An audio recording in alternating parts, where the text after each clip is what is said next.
إن الحمد لله نحمده ونستعينه ونستغفره ونعوذ بالله من شرور أنفسنا ومن سيئات أعمالنا.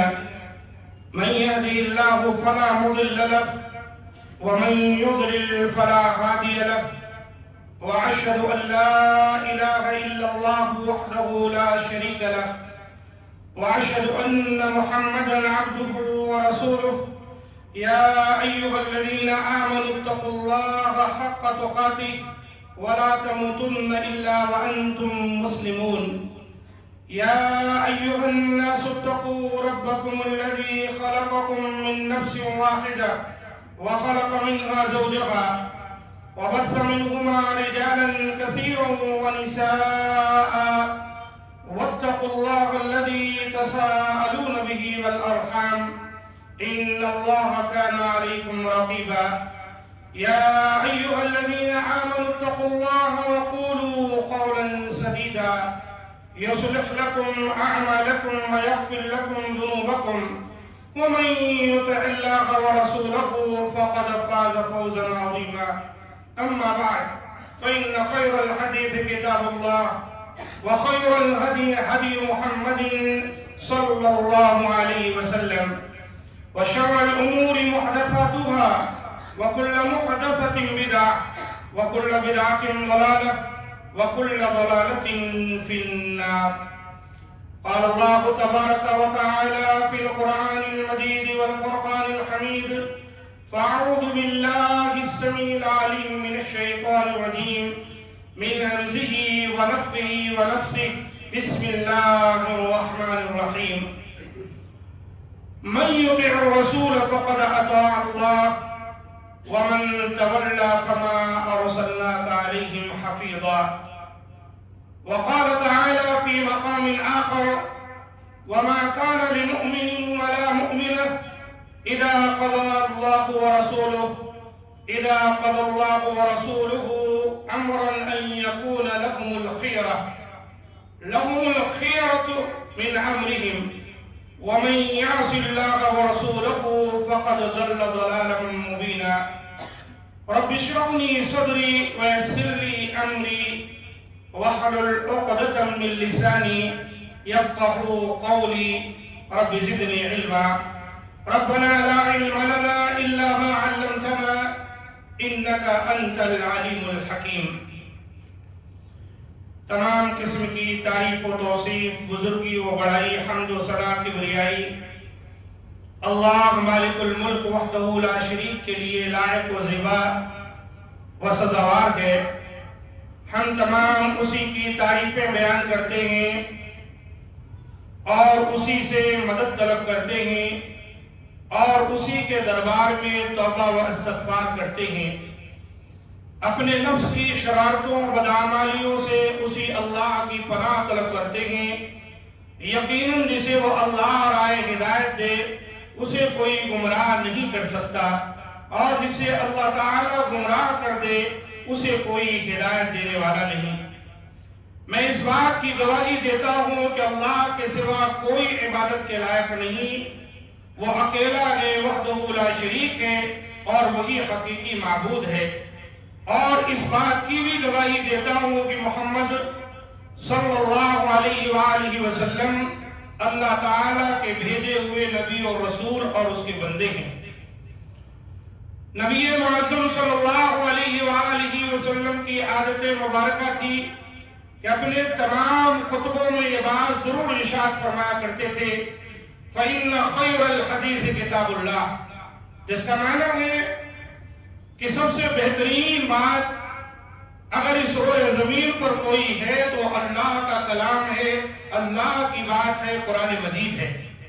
اور آپ فرماتے: وَخَيْرَ الْهَدِيِ هَدِيُّ مُحَمَّدٍ صلی اللہ علیہ وسلم، اور بہترین طریقہ، بہترین راستہ جس پر چل کر ایک شخص کامیاب ہو سکتا ہے، وہ راستہ اور طریقہ محمد صلی اللہ علیہ وآلہ وسلم کا چھوڑا ہوا راستہ اور طریقہ ہے. اور آپ صلی اللہ علیہ وسلم اپنی امت کو ان الفاظ میں خبردار فرمایا کرتے تھے: وَشَرَّ الْأُمُورِ مُحْدَثَاتُهَا، یعنی دین اسلام کے نزدیک سب سے بدترین کام اگر کوئی ہے تو وہ ہے جس کو لوگ خود دین کے نام پر نکال لیں. ایسی ہر بات جو دین کے نام پر نکالی جائے، قرآن و سنت میں نہ ہو، سلف صالحین سے ثابت نہ ہو، اللہ کے رسول صلی اللہ علیہ وآلہ وسلم فرمایا کرتے تھے محدثہ ہے، یعنی نئی بات ہے. وَكُلَّ مُحْدَثَةٍ بِدْعَةٍ، اور اب فرماتے ہیں کہ ہر نئی چیز بدعت ہے. وَكُلَّ بِدْعَةٍ ضَلَالَةٍ، اور ہر قسم کی بدعت گمراہی ہے. بدعت کو بھی شریعت سازی کے لیے ایک چور دروازہ بنایا گیا ہے. بعض کہتے ہیں کہ بدعت حسنہ ایک ہے، بدعت سیئہ ایک ہے.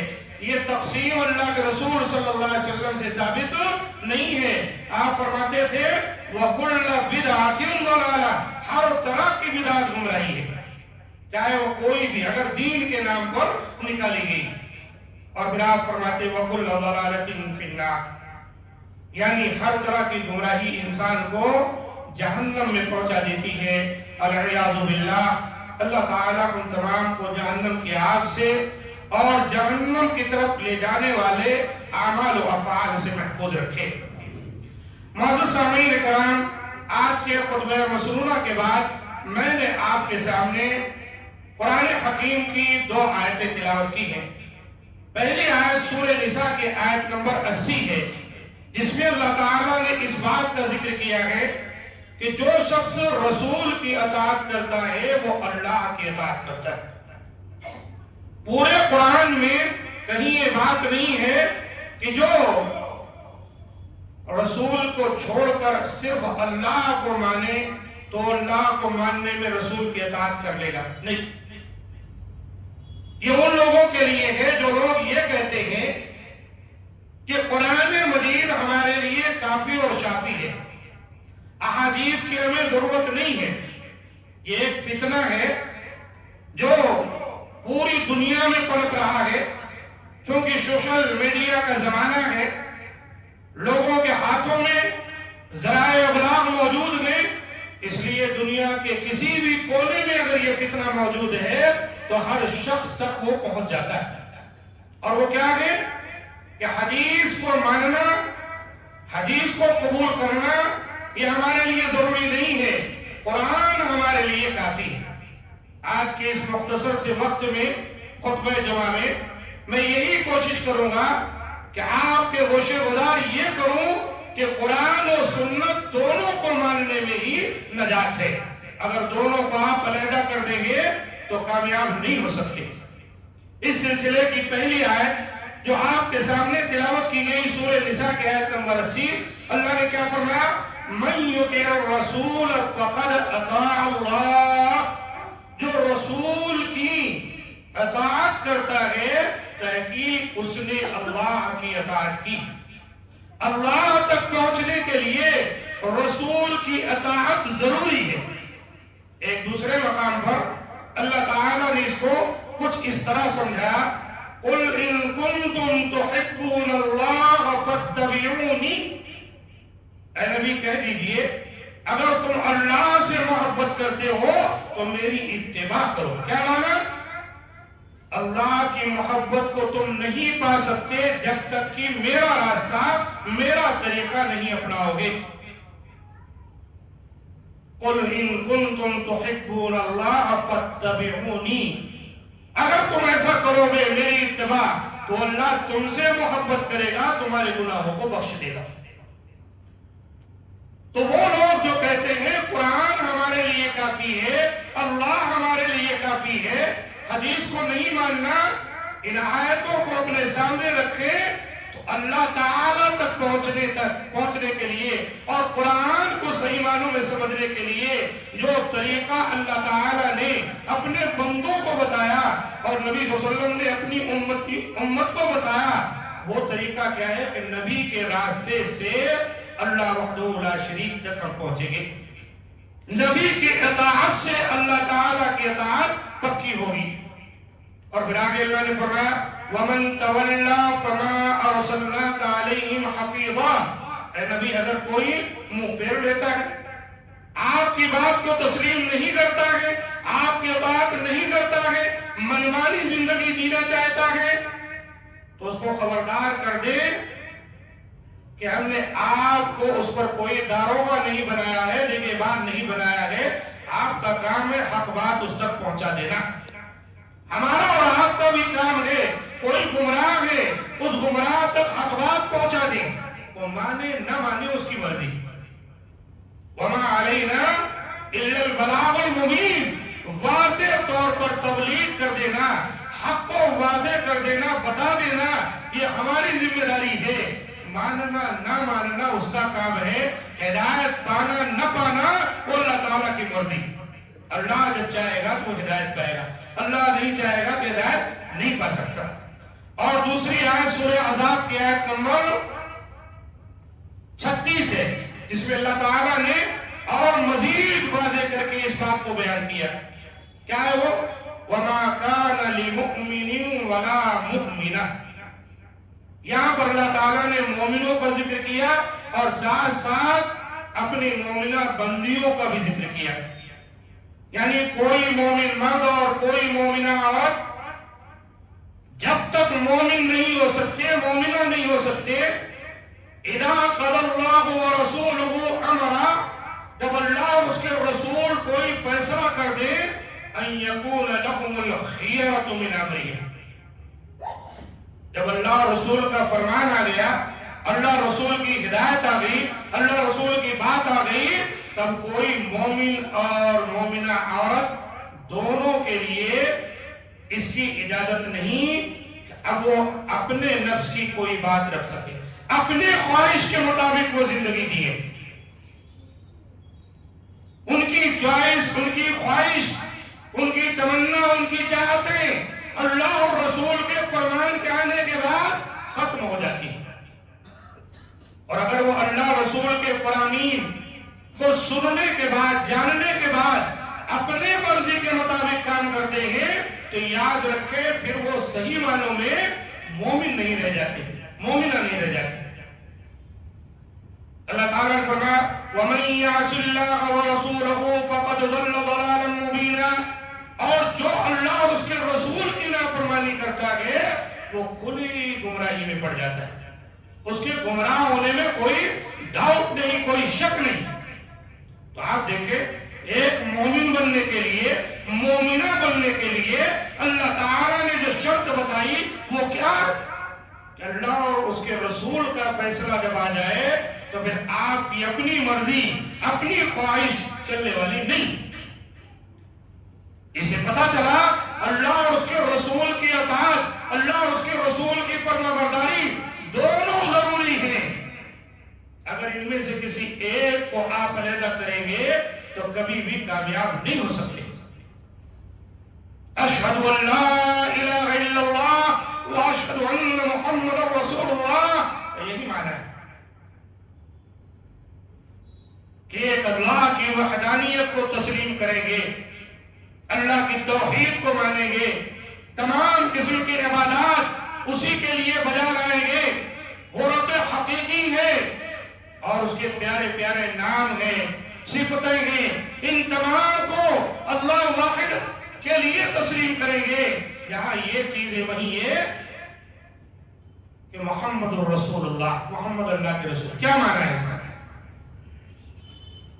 محمد صلی اللہ علیہ وسلم خالی ایک شخصیت نہیں ہے، رسول اللہ، وہ اللہ کے رسول ہیں۔ اس لیے یہاں کیا کہا گیا؟ وَمَن يُطِعِ الرَّسُولَ، جو رسول کی اطاعت کرتا ہے وہ اللہ کی اطاعت کر لیتا ہے۔ تو یہ جو شوشہ چھوڑا جاتا ہے اہل قرآن، کہ ایک معنوں میں منکرین حدیث کہہ لیجئے، ہمارے لیے تو قرآن کافی ہے، حدیث کا انکار کرتے ہیں۔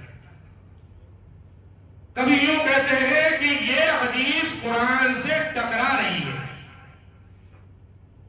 لہذا قرآن سے جو چیز ٹکرائے گی وہ ریجیکٹ کر دی جائے گی، وہ حدیث نہیں ہو سکتی۔ محدثین نے حدیث کو سمجھنے کے لیے احادیث کے علوم و فنون کو بتایا، ذکر کیا، کہیں انہوں نے اس کا ذکر نہیں کیا کہ کوئی حدیث قرآن سے ٹکرا رہی ہے۔ ایسا ہوتا ہی نہیں کہ اللہ کے رسول کا ارشاد ہو اور قرآن سے ٹکرا جائے۔ قرآن جن پر نازل ہوا ہے انہوں نے قرآن کی جو تشریح کی ہے اسی کا نام تو حدیث ہے، تو پھر وہ ٹکرائے گی کیسے؟ تو کیا یوں نہیں ہو سکتا کہ بیان کرنے والے کی سمجھ میں بات نہ آ رہی ہے، وہ قرآن کو صحیح معنوں میں نہ سمجھ رہا ہو یا حدیث کو صحیح معنوں میں نہ سمجھ رہا ہو، اس کی کوتاہی علم جو ہے وہ دراصل اس کے اندر فرق نہیں کرنے پا رہے، ورنہ ایسا نہیں۔ تو اللہ تعالیٰ نے نبی صلی اللہ علیہ وآلہ وسلم کے ذریعے یہ باتیں بیان کی، اور اللہ کے رسول صلی اللہ علیہ وسلم نے اپنی امت کو اس کی خبر دی۔ صحیح حدیث سے ثابت ہے کہ اللہ کے رسول نے فرمایا یوشک الرجل متکئا علی اریکتہ، قریب وہ زمانہ آ جائے گا، قریب ہے کہ وہ دور آ جائے کہ ایک شخص اپنے گاؤں تکیہ پر ٹیک لگائے بیٹھا ہوگا، یحدث بحدیث من حدیثی، اللہ کے رسول کہتے ہیں میری احادیث میں سے کوئی حدیث سنائے گا، فیقول، اور پھر کیا کہے گا، بیننا وبینکم کتاب اللہ عز وجل، میری حدیث کا ذکر کر کے پھر اس کو ریجیکٹ کرتے ہوئے کہے گا ہمارے تمہارے درمیان اللہ عز وجل کی کتاب ہے، یہی کافی ہے، اور کسی چیز کی ضرورت نہیں ہے۔ فما وجدنا فیہ من حلال استحللناہ، لہذا اللہ کی کتاب میں جو حلال پائیں گے انہی کو حلال سمجھ لیں گے، وما وجدنا فیہ من حرام حرمناہ، ہم جس کو حرام پائیں گے اس کو حرام سمجھ لیں گے۔ دیکھا آپ نے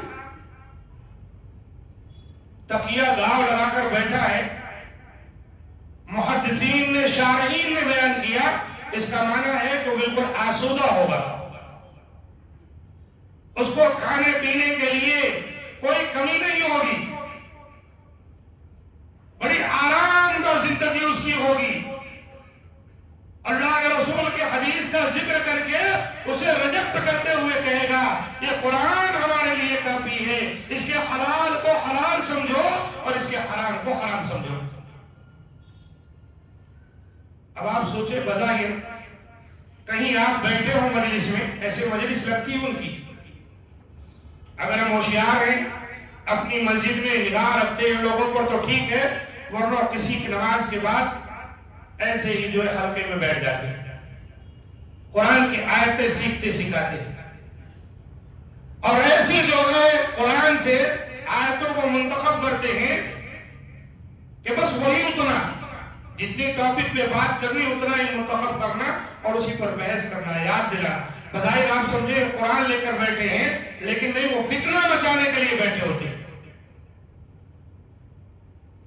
قرآن میں جو ہے حلال، قرآن میں جو ہے حرام، کوئی بھی مسلمان یہی کہے گا کتنی اچھی بات ہے، لیکن اللہ کے رسول صلی اللہ علیہ وسلم نے کیا فرمایا، الا وانما حرم رسول اللہ صلی اللہ علیہ وسلم مثل ما حرم اللہ، سن رکھو اللہ کے رسول نے بھی جس چیز کو حرام ٹھہرایا ہے وہ ایسے ہی ہے جیسے اللہ نے حرام کیا۔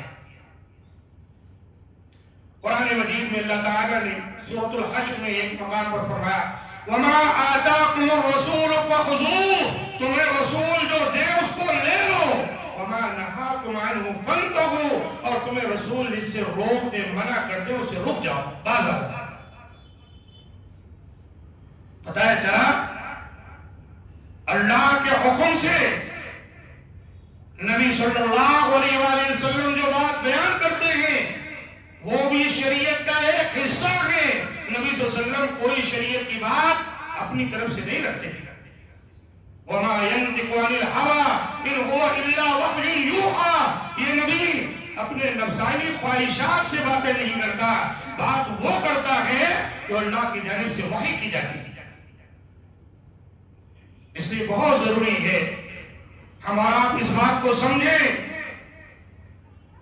اچھے لباس میں یا یہ ماڈرن زمانے کے لباس میں آ کر لوگوں کو سمجھاتے ہیں یہ حدیث صحیح نہیں ہے، یہ حدیثیں 300 سال کے بعد لکھی گئی ہیں، اللہ کے رسول سے ثابت نہیں ہیں، اور اس کے اندر اتنے راویان ہیں اور ان میں کئی جھوٹے ہیں، کیسے پتہ چلے گا؟ لہذا قرآن بالکل ثابت ہے، اور یہ بھول جاتے ہیں کہ جو صحیح احادیث ثابت ہیں، جس کی زبان سے یہ احادیث نکلی ہیں، اسی کی زبان سے قرآن مجید بھی ہم تک آیا۔ اگر احادیث کو آپ نکال لیں تو قرآن مجید کی سچائی کو بھی ثابت کرنا مشکل ہو جائے گا۔ آخر صحابہ کرام نبی صلی اللہ علیہ وسلم سے جس طرح سے قرآن سیکھے ہیں، اسی طرح سے آنے والوں کو آگے بتائیں۔ کیا صحابہ کے علاوہ بھی کوئی تھا جو قرآن مجید آنے والی امت تک پہنچا؟ کیا ہر دور میں حضرت جبریل اترتے رہے؟ حضرت جبریل تو نبی صلی اللہ علیہ وسلم پر آئے، آپ پر قرآن نازل کیا اللہ کے حکم سے، آپ نے یاد کیا اور اسے پڑھا، قرآن لکھا گیا، صحابہ کرام نے حفظ کیا اور ہم تک قرآن پہنچا۔ وہی صحابہ کرام جو حدیث بیان کرتے تھے، وہی قرآن مجید کی تلاوت بھی کرتے تھے، وہی قرآن مجید بھی سکھاتے تھے۔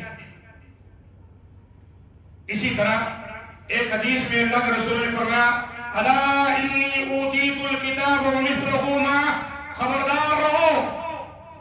آپ نے یہی بات بیان کی۔ ایک آدمی ایسے بیٹھے گا کرسی لگا کر، تکیہ گاہ لگا کر، اور کہے گا یہ قرآن ہے، جو اس میں حلال پاؤ اس کو حلال سمجھو، اور جو حرام اس کو حرام سمجھو۔ اس وقت اللہ کے رسول نے کیا کہا تھا؟ الا انی اوتیت الکتاب، خبردار رہو اے لوگوں، میں کتاب دیا گیا ہوں، یعنی قرآن مجید، ومثلہ معہ، اور اسی کے مثل، اور یعنی قرآن جیسے مجھے دیا گیا اسی کے مثل، مانا کہ اسی کے مثل اللہ کے رسول کی احادیث۔ اس کو سمجھے آپ؟ قرآن میں جا بجا آپ پڑھیں گے وَأَقِیمُوا الصَّلَاةَ وَآتُوا الزَّکَاةَ، نماز قائم کرو، زکات دو۔ اب بتائیے نماز آپ کیسے پڑھیں گے؟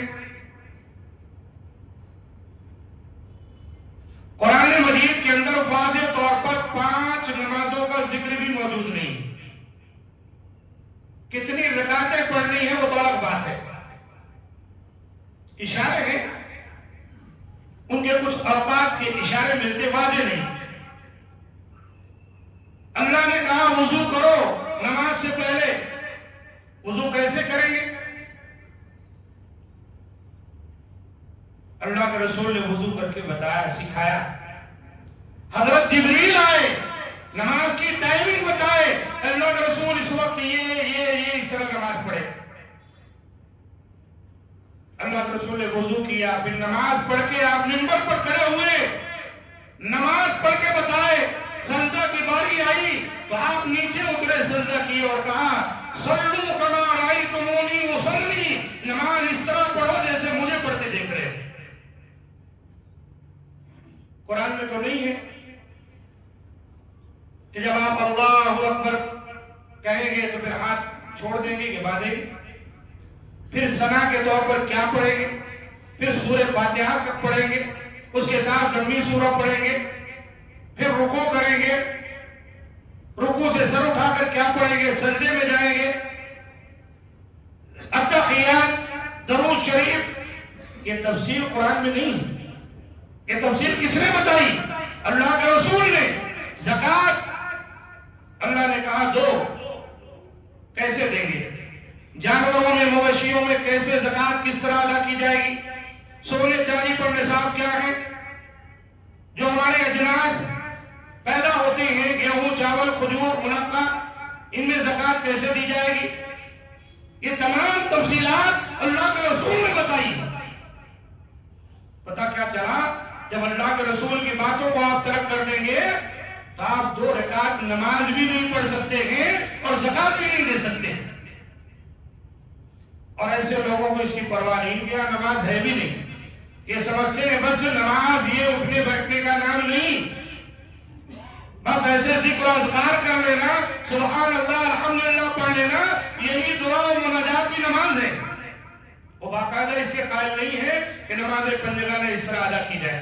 وہ الگ بات ہے کہ لوگوں کے ساتھ کھڑے ہوتے ہیں پڑھ لیتے ہیں، لیکن یہ ان کے یہاں ان کی سمجھ کے مطابق یہ چیزیں نہیں. تو اللہ کے رسول صلی اللہ علیہ وآلہ وسلم نے اپنی امت کو پہلے سے خبردار کر دیا.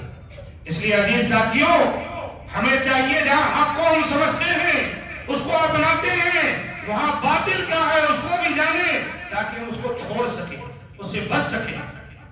کبھی ایسا ہو سکتا ہے کوئی مسئلہ بیان کرنے والا کوئی مسئلہ بیان کرے، حدیث کا نام بھی لے، ساری باتیں بیان کرے، آپ کو اگر ذرا بھی ڈاؤٹ ہو، کچھ نیاپن محسوس ہو تو فوری اپنے عالم دین سے رجوع ہو جائیں اور اس بات کو سمجھ لیں، ورنہ کہیں ایسا نہ ہو کہ لا علم میں آپ گمراہ ہو جائیں. اللہ کے رسول صلی اللہ علیہ وآلہ وسلم نے اس سلسلے میں جو بات بیان کی جو اس لائق ہے کہ ہم سمجھے، وہ کیا کہ آپ نے فرمایا ترکت فیکم امرین یا شیئین، آپ نے کہا میں نے تمہارے درمیان دو چیزیں چھوڑی. یہ آخری حدیث ہے جو میں بیان کرنے جا رہا ہوں.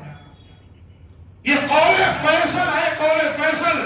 اگر آپ خوب اچھی طرح سمجھیں، میں نے تمہارے درمیان دو چیزیں چھوڑی ہیں، لن تضلوا بعدہما، اگر تم ان دونوں کو مضبوطی کے ساتھ پکڑ لو گے تو ہرگز گمراہ نہیں ہو سکتے. ان دونوں کو پکڑے ہوئے ہیں تو کبھی بھی گمراہ نہیں ہو سکتے. کتاب اللہ و سنتی، ایک اللہ کی کتاب ہے اور ایک میری سنت. دیکھا اللہ کے رسول صلی اللہ علیہ وسلم نے ہدایت پر ڈٹے رہنے کے لیے، گمراہیوں سے بچنے کے لیے قرآن اور سنت دونوں کو مضبوطی کے ساتھ پکڑنے کا حکم دیا ہے. کہا اگر تم دونوں کو مضبوط پکڑے رہو گے تو کبھی بھی گمراہ نہیں ہو سکتے. اگر ان میں سے ایک کو بھی چھوڑ دو گے تو گمراہ ہوگا. اس لیے دوسری روایتوں میں ان کی حدیث ہے کہ اللہ کے رسول نے کہا تم دونوں اگر ان کو پکڑے رہو گے تو یہ دونوں تمہیں حوض کوثر پر لا کر چھوڑ دیں گے. میرے پاس حوض کوثر تک تمہیں پہنچا دیں گے قرآن و سنت کو جب پکڑے رہو. اس لیے عزیز ساتھیوں، اللہ کے رسول کی سنت کو معمولی نہ سمجھے. اللہ کے رسول کی سنت کی پیروی کے بغیر کوئی مسلمان ہو نہیں سکتا. تصور بھی نہیں کیا جا سکتا ہے. جہاں وجہ قرآن مجید میں اللہ تعالیٰ نے اس بات کا ذکر کیا ہے کہ اطیعوا اللہ و اطیعوا الرسول، اللہ کے بات کرو اور رسول کے بات کرو. اور ایک مقام پر اللہ تعالیٰ نے فرمایا کہ وَلَا تُبْطِلُوا أَعْمَالَكُمْ. کیا معنی ہے؟ کہ اللہ رسول کی اطاعت سے ہٹ کر اپنے اعمال کو برباد نہ کرو. اللہ تعالیٰ سے دعا ہے کہ مولا کریم ہم تمام کو جو باتیں بیان کی گئیں اس کے مطابق زندگی گزارنے کی توفیق دے اور ہر طرح کے فتنوں سے اللہ تعالیٰ محفوظ رکھے اور مطیع رسول بنائے اور موحد بنائے اور صحابہ کرام کے طرز طریق پر چلنا نصیب فرمائے. ہر طرح کے گمراہیوں سے کجرویوں سے اللہ تعالیٰ جميع مسلمانوں کو محفوظ رکھے. جہاں کہیں مسلمان رہتے بستے ہیں اللہ تعالیٰ سے دعا ہے کہ مولا کریم ان کے مال، ان کے خون آبرو کی حفاظت فرمائے. جو پریشان حال ہے ان کی پریشانیوں کو دور فرمائے اور جو قرض میں مبتلا اللہ تعالیٰ انہیں ادائیگی کی توفیق عطا فرمائے. اور اسی طریقے سے کتنے بیمار ہیں اللہ تعالیٰ انہیں شفاء کاملہ اور عاجلہ عطا فرمائے. ہماری دعاؤں کو قبول فرمائے کہ یقیناً وہی قبول کرنے والا ہے. سبحان ربک رب العزة عما یصفون وسلام علی المرسلین والحمد للہ.